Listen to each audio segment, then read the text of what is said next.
चांदुआ नगरी पिपिली विश्व में निजर हस्तकला विश्व प्रसिद्ध लाभ करिछि पिपिली चांदुआ।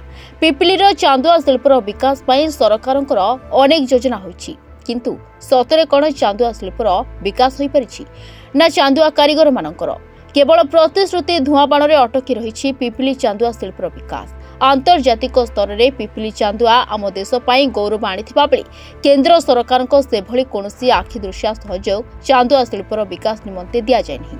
जदियो पूर्वतन राज्य सरकार पिपिली चांदुआ शिल्प निमंते कोटी कोटी टंका व्यय करी चांदुआ शिल्पर विकास पिपिली गाँ पड़ारे क्राफ्ट विलेज निर्माण करथिले, किंतु यह चांदुआ कारीगर मानकर कोनोसी काम रे आसला नहीं। एतद व्यतीत चांदुआ कारीगर दाबी को दृष्टि रखी पूर्वतन मुख्यमंत्री चांदुआ शिल्पर विकास स्वतंत्र अनुदान राशि प्राय 22 कोटी टंका प्रदान करथिले मध्य सरकार परिवर्तन पर सबु आशा मोली जाइछि।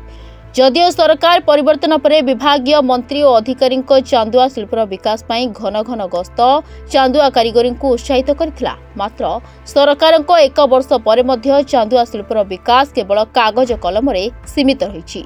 सेपटे आसंता 26 तारिख में पिपिली रे पालित हेबो चांदुआ दिवस। नेत्रोत्सव रे पिपिली रे चांदुआ दिवस पालन पई सबु प्रस्तुति आरंभ हो सारी। चांदुआ दिवस पालन करा प्रस्तुति प्राय शेष पर्यायर पहुंचीथिबा बेले राज्य सरकार मंत्री, स्थानीय विधायक एवं पुरी सांसद एही चांदुआ दिवस रे कारीगर माननकु कोन प्रतिश्रुति देउछंती एवं परवर्ती समय यह केते कार्यकारी होउछि ताहा उपरे रहिछि समस्त नजर। तो हमर चांदुआ होछि हमर कौलिक वृत्ति।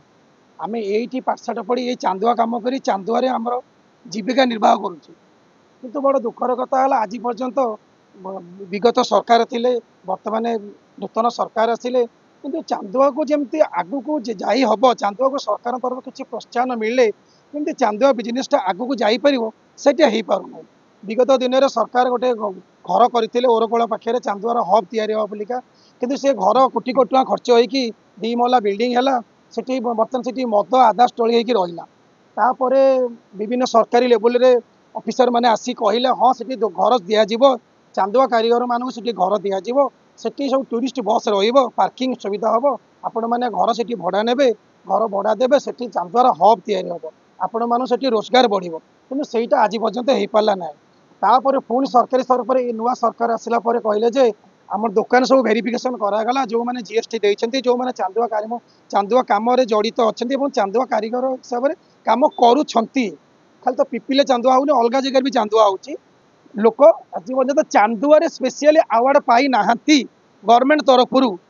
आपड़ चाहिए भी सरकार रेकर्ड चेक करेंगे, किंतु 1988 मसीहा पर आज पर्यटन चांदुआ कई अवार्ड पाई ना। मो बापा केवल पाई, किंतु 1988 मसीह आज पर्यंत आमको ये अवार्ड पाइला पर आमको सरकार तरफ किसी भी प्रोत्साहन किसी भी साहाय्य किसी भी मिलूनी।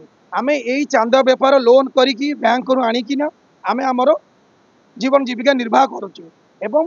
आमे चाहूँ जो नुआ सरकार बर्तमान मोहन माझी सरकार एमएलए अच्छा एमपी अच्छा, आमको पिपिली केमती चांदुआर उन्नति करा जीवो, चांदुआ कारीगर माने केमती आगु को जीवे, सरकार तरफ चांदुआर उन्नति पे कौन साहाय्य करें, कौन सर्कुलर किसी गवर्नमेंट तरफ मिले आम से बहुत खुशी हूँ। रहा विकास कथा जो पचारे चांदुआ गोटे माने गोटे कथा निराट सत्य, चांदुआ बर्तमान लोभ कहले चले, कारण गोटे दुकान नहीं पिपिली बहुत दुकान अच्छी।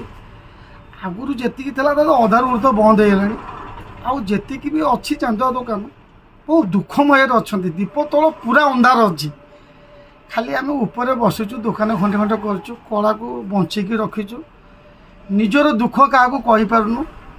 यही हूँ कुटुंब, यही हूँ पोषण रूपण, आमर कौलिक वृत्ति है चांदुआ। आम बापा जेजेबापा आम बचुचु केवल ये देव देवता मंदिर बाड़ी अच्छी बोलिया पिपिली चांदुआ पताका ये जो चांदुआ छती द्रास आलट ये सब पूजा समय पूजा सामग्री जो पूजा जिते आसला ठाकुर कार्य लगे, ये माने बहुत दुखमय चलती जीवन टी। आउ दीर्घ तो 24 वर्ष भी बीजेडी सरकार थेला, सरकार तरफ केते कोटी टका से खर्च कले पिपिली गोटे चांदुआर शिल्पमय से गोटे तैयारी कले ये टोलगेट पाखे सी सब अधा विधा हो रहा। कौन से कार्य गोटे पिपिली ठीक भाव में हो पारनी।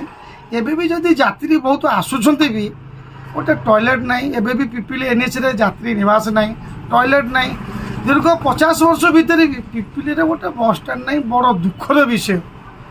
आबे मु भारी खुशी जी वर्तमान सरकार चेंज हो जाइछन जी प्रिय विधायक आमर रिंकू भाई अच्छा से पूरा उत्साह सहित लगी पिपिली चांदुआ को उन्नति करने अनुरोध तांकू कोटि कोटि प्रणाम करुच्ची से दी भाई की आमर चांदुआ को से जातीय स्तर में मान्यता दिंतु एतिकी तांको पाखरे मोर निवेदन। पिपिलरू जयंत कुमार सेठी रिपोर्ट रिपोर्टर्स टुडे।